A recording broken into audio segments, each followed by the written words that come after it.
The study is dark except for the laptop screen. 11:47 at night. Carmel by the Sea, California.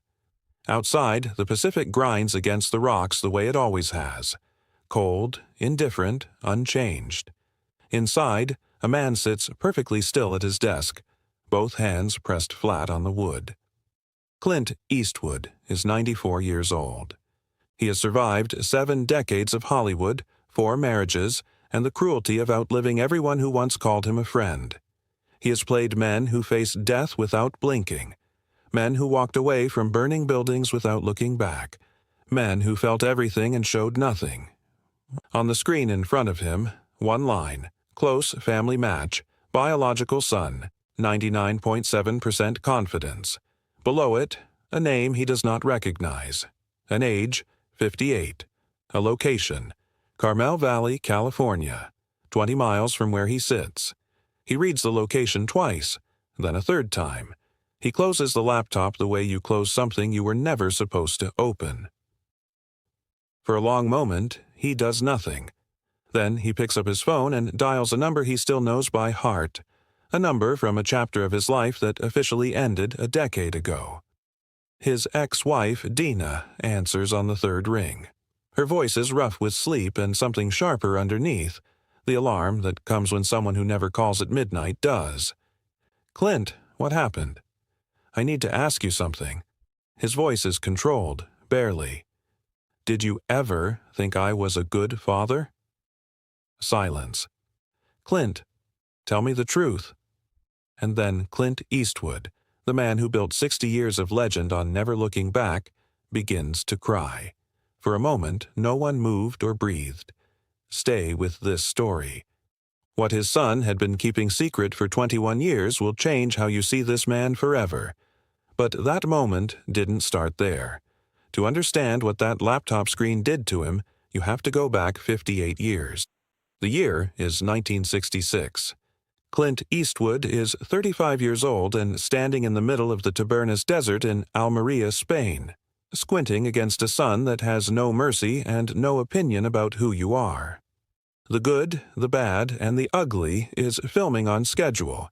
Sergio Leone is behind the camera, and Clint is in the precise middle of the most important career gamble of his life, a third spaghetti western that Hollywood told him would finish him. He is already married.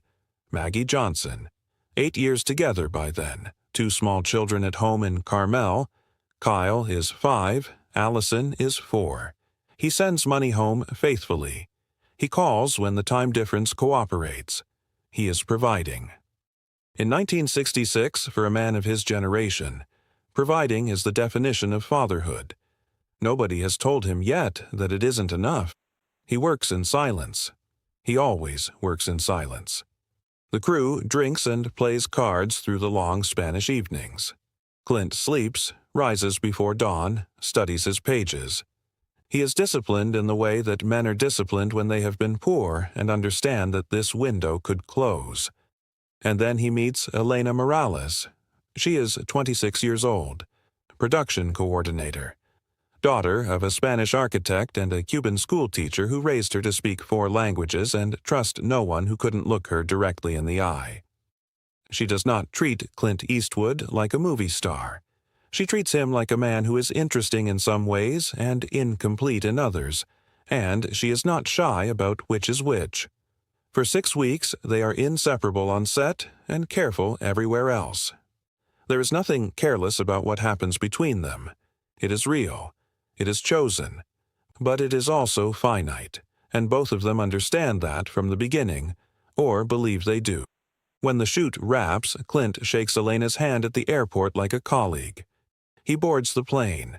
He returns to Carmel, to Maggie, to Kyle and Allison, to the career that is about to make him one of the most recognizable human beings on Earth. He never knows she watches that plane disappear. He never knows she is already carrying his son. 58 years later, the gift arrives in blue wrapping paper with a handwritten tag. His granddaughter, Scott's eldest, 23 years old, raised in the full knowledge of exactly who her family is and exactly what that name means. sets the box on the kitchen table with the confidence of someone who has already decided this is a good idea. She is not wrong about many things. She has not yet learned to be. "It'll tell you where we actually come from," she says. "The real story before all of this." Clint picks up the box, turns it over. He has seen the commercials. People weeping in front of computer screens discovering they are 12% Norwegian, calling distant cousins in countries they've never visited. It has always struck him as a particular kind of modern hunger, the need to be told who you are by a laboratory because the people who were supposed to tell you are gone. He sets the box back down. She says, "It's not about the past, it's about knowing who you are." He looks at her for a long moment. Then he picks the box back up. He has spent 60 years playing men defined entirely by what they refuse to reveal. The man with no name, Harry Callahan, Walt Kowalski. Men whose power comes from the locked interior, the controlled surface, the absolute discipline of showing nothing they haven't chosen to show. And here is his granddaughter, 23 years old, handing him the most quietly dangerous sentence anyone has said to him in decades. Know who you are. He does the test, mails it in on a Tuesday. Waits. 6 weeks of ordinary life. He manages his Carmel properties. He has Sunday dinner at his restaurant. He plays jazz piano in the evenings, the one private corner of his existence that has never been about performance or image, just his hands on the keys and the music going wherever it goes. He has coffee with Kyle. He attends one of Allison's gallery events. He is a present grandfather. A present father. More present, if he is honest with himself, than he was when it actually mattered, when small hands were reaching for him and he was always one time zone or one shoot or one wall of professional discipline away from reaching back. The email arrives on a Tuesday morning in late October, ancestry composition first. Irish, German, Scottish. Nothing that surprises him. He clicks to DNA relatives almost as an afterthought. He reads the line once, then again. Then he does the arithmetic that takes less than 3 seconds.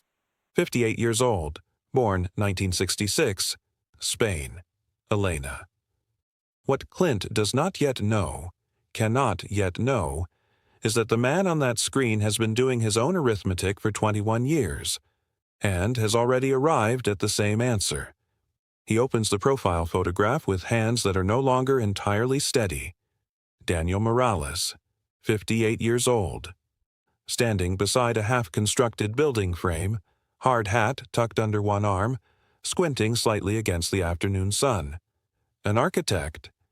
And Clint stares at that photograph the way you stare at something that rearranges the furniture of everything you thought was fixed. Because Daniel Morales has Clint's jaw, his posture, that specific way of standing slightly apart from whatever surrounds him, as though proximity is always a choice rather than a default. He has his mother's eyes. Clint calls a private investigator before he calls a single member of his family. That instinct, control the information first, involve no one until you understand what you're dealing with, is the precise habit the next 36 hours will take apart piece by piece. The report arrives the following morning. Elena Morales passed away in 2009. Breast cancer. She raised Daniel alone in Almeria until he was 12 years old, then packed everything into 2 suitcases and emigrated to California. To Carmel Valley, 20 miles from the man who did not know she was there. Daniel earned a scholarship to Cal Poly San Luis Obispo, graduated with honors in architecture, married a woman named Patricia in 1991. 2 daughters. He has designed 17 schools across Monterey County. On Tuesday and Thursday mornings, he volunteers as a youth basketball coach at the Carmel Valley Community Center. Clint reads the report twice. Then the investigator delivers the final paragraph. Daniel Morales has known who his biological father is since 2003. His mother told him before she died. Calmly, without anger or bitterness or instruction to seek anything. She told him that Clint didn't know, that the silence had been entirely her choice. her father's pride, her own pride, her absolute certainty that arriving at a movie star's door pregnant would look like a trap. She told Daniel one thing only: if he ever comes looking, don't turn him away. He deserves the chance to be the father he didn't know he missed. 21 years. Daniel Morales has known for 21 years. He lives 20 miles away. He has never once knocked on Clint's door. Not because he was angry, not because he wanted nothing to do with his father, but because his mother raised him to understand that some silences are not abandonment. They are mercy. And he had extended that mercy to a man he'd never met, for 2 full decades, without asking for anything in return. Clint drives to Carmel Valley on a Thursday morning. He does not call ahead. He parks across the street from the community center and watches through the windshield as his 58-year-old son crouches down to a 10-year-old's eye level and explains something about footwork, patient and unhurried, laughing when the child gets it right. Daniel has none of the sealed-off interior quality that Clint spent a lifetime perfecting. He is entirely, uncomplicatedly present. Clint sits in that car for 45 minutes. Then he drives home without getting out. That night, he calls Dina. He's been 20 miles away for 35 years, he says. He knew for 21 years. He never came. His voice is not angry. It is something quieter than anger, something closer to grief. Why wouldn't he come? Dina is quiet for a long moment. Then she says the most honest and devastating thing anyone has said to Clint Eastwood in his adult life. Maybe because you spent 60 years making sure nobody could see a reason to knock. The silence on Clint's end of the line goes on for a very long time. Then, I have to meet him. I know, Dina says, but Clint, what are you going to say? He has no answer. Because for the first time in 70 years of performance, Clint Eastwood has no script, no character to hide behind, no controlled surface to present to the world. Just a 94-year-old man sitting in a dark house 20 miles from a son who has been quietly, faithfully, generously waiting. Not with demands, not with anger, but with the same patient stillness his mother apparently raised him to carry. What Clint doesn't yet know, what Daniel has not mentioned, not in the investigator's report, not anywhere, is that he will not be walking into that first meeting alone. Clint does something he has not done in 70 years of public life. He writes a letter, by hand. Not through his publicist, not through a lawyer or a personal assistant, or any of the carefully constructed layers of professional distance that have managed his public existence since 1955. He sits at the oak desk in his study at 11 o'clock at night with a yellow legal pad and a ballpoint pen, and he writes. 3 drafts end up in the wastebasket. The first is too formal, the language of a man managing a situation rather than entering one. The second is too apologetic, which is its own kind of dishonesty because he is not yet sure what he is apologizing for. The third tries to explain everything and explains nothing, the way over-explained things always do. The fourth draft begins with 8 words. My name is Clint Eastwood. I am your father. He reads it back, crosses out the second sentence. Writes instead, I believe I am your father. I'm sorry this took so long. He folds it before he can reconsider. Seals the envelope. Writes Daniel's address in his own handwriting and mails it the following morning at 7 a.m., before the part of his brain that has survived this long by controlling everything has fully woken up. 3 days of silence follow. He fills them the way he fills everything uncomfortable, with work. He reviews a film treatment. He manages correspondence.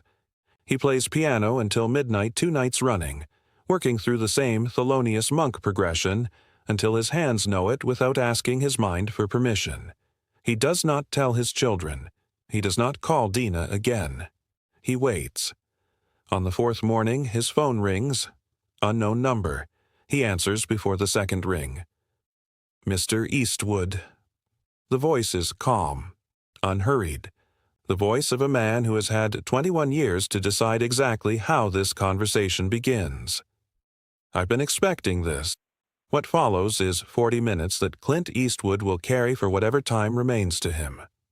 Daniel tells him that Elena, in her final months, made one request, that if Clint ever came looking, Daniel would not hold his father accountable for an absence that was never his to choose. The silence had been hers. The decision had been hers. She had protected Clint from a truth he didn't know existed, and she had spent the last weeks of her life making sure her son understood that protection as an act of love rather than deception. "She said you didn't know," Daniel says. "She was very clear about that." "I didn't." Clint's voice is barely above a whisper. "I swear to you, I didn't know." A pause. "I believe you." Another pause, shorter. "She also said something else. She said you were the kind of man who would eventually find out." The quietest beat. "She meant it as a compliment."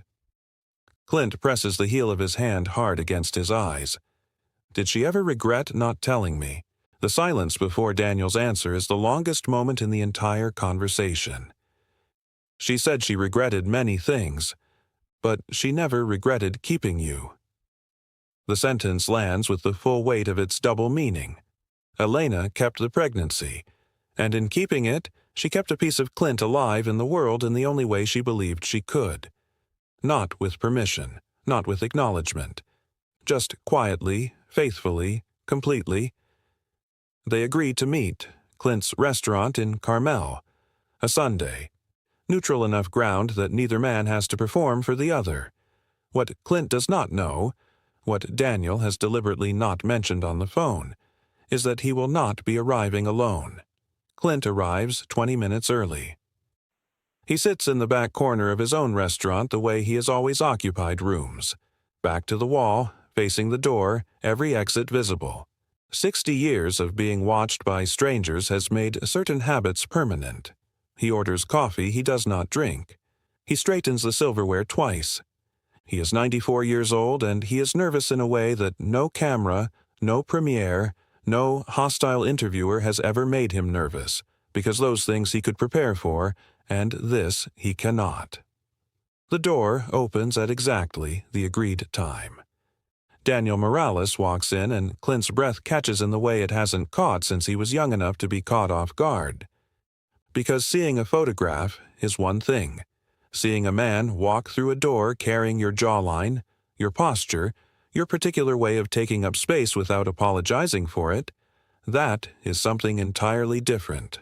That is irreversible. Behind Daniel, two young women, his daughters, Clint's biological granddaughters, early 30s, late 20s, both of them looking at him with expressions he cannot fully read. Not starstruck, not guarded, not performing anything, simply curious. The way you look at something you have heard described your entire life and are finally, at last, allowed to see for yourself. Daniel says, "I brought them. They deserve to meet their grandfather, if that's all right." Clint stands without hesitation. The older daughter looks at him steadily and says, "We watched all your movies." He is entirely unprepared for how that lands. All those hours of footage, all those locked, armored, unreachable men.